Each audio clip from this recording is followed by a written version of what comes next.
Hi, I'm Caitlin Gomez here at the GBTA Broadcast Studio, coming to you live from San Diego, California. And today I have the privilege of interviewing David Holyoke, Global Head of Airbnb. A good friend of mine, so I'm going to have some fun with this one. Great to be here. Thanks. So it seems to me like you're following me everywhere, promoting Airbnb for business. Yeah. So, but Airbnb really, for work. Airbnb for work. Well, there you go. So you've come a really long way in 3 years since you took over the program. I think companies like yours have really influenced a lot of positive shifts in the industry. What are some new innovations you'd still like to see?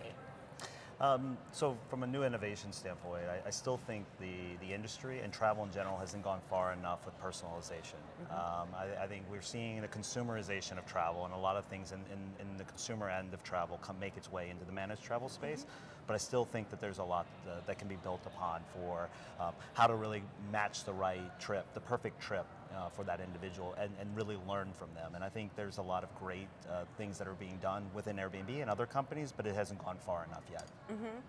And I've always heard you talk about Airbnb being the vehicle for people to get out and experience the places that they're in with business travel. Like, we all know all too well the old way of getting on a plane, getting off, going right to the convention center, getting right back on a plane, and you could be anywhere USA, right? And I think we were all frustrated by that, and I think Airbnb is really helping to change that. You really encourage people to take a minute and discover new things about the places that they visit. How has your personal travel habits changed since back in the days to now? Yeah, I think it's a great question. As somebody that's been in the industry for 2 decades and has experienced, business travel, luxury travel, leisure travel, family travel. Look, I've fully embraced the Airbnb lifestyle. I'm staying in La Jolla this week, and a home that's like perfect for me, and it feels like an extension of my life back in San Francisco. And so I definitely, represent, I feel like, the benefits of that, and I totally understand why we're seeing this modern employee looking to get outside the central business district and really experience what it's like to be in San Diego or any city around the world. That's why I always thought you were perfect for this role, because you really did live that. Thank you. It's true. You really did live that old life, and now you really have embraced this new form of Airbnb, which I think helped travel managers and just industry people in general feel more comfortable with Airbnb for work. Just seeing your transition and you making them feel that comfort that you have, that you're not, kind of substituting what they already have. You're actually making it a better experience, I think. Yeah, look, I appreciate that. Thank you very much. For me, I'm very fortunate to work for a company like Airbnb that's very mission oriented, but I feel like I have a lot of responsibility to be that bridge between the managed travel world and Airbnb, and to be able to provide that kind of domain knowledge and really help people on the Airbnb side understand the responsibility that companies have for their employees and how we can complement that from an experience standpoint. It's been great. It's been a great 2 years.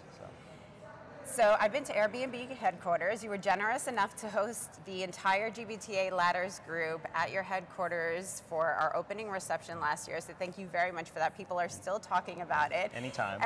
We have 3 offices now, so we have to do. Well, we have to come back because you set the bar so high that now even a trip to Miami was not good enough to beat that one out.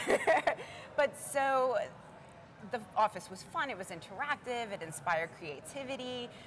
All the top ingredients I would look for to create a secret sauce for recruiting and retaining top talent, right?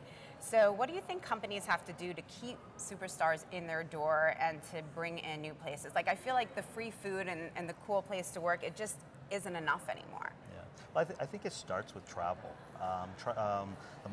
First of all, a third of the workforce is freelancers and contractors. So the competition for top talent is as high as it's ever been. And I think the modern employee is certainly valuing other benefits outside.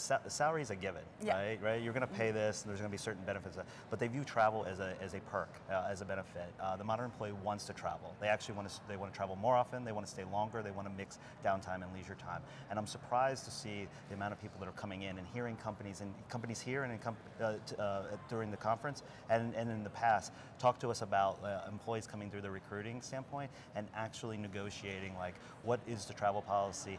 What am I allowed to do? Can I utilize Airbnb? Right? And so I think it's been a natural evolution. Well, thank you so much for taking the time to sit and talk to me. No problem. Always a pleasure seeing you. Thank you so much. This is Caitlin Gomez, live from the GBTA Broadcast Studio. Thanks for tuning in.